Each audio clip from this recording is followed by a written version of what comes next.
மூடி மூடி குழம்பு கொதிக்கட்டும். மூடி குழம்பு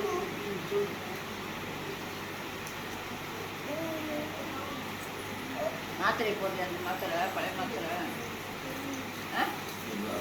இது தாங்கிக்க கூடியது.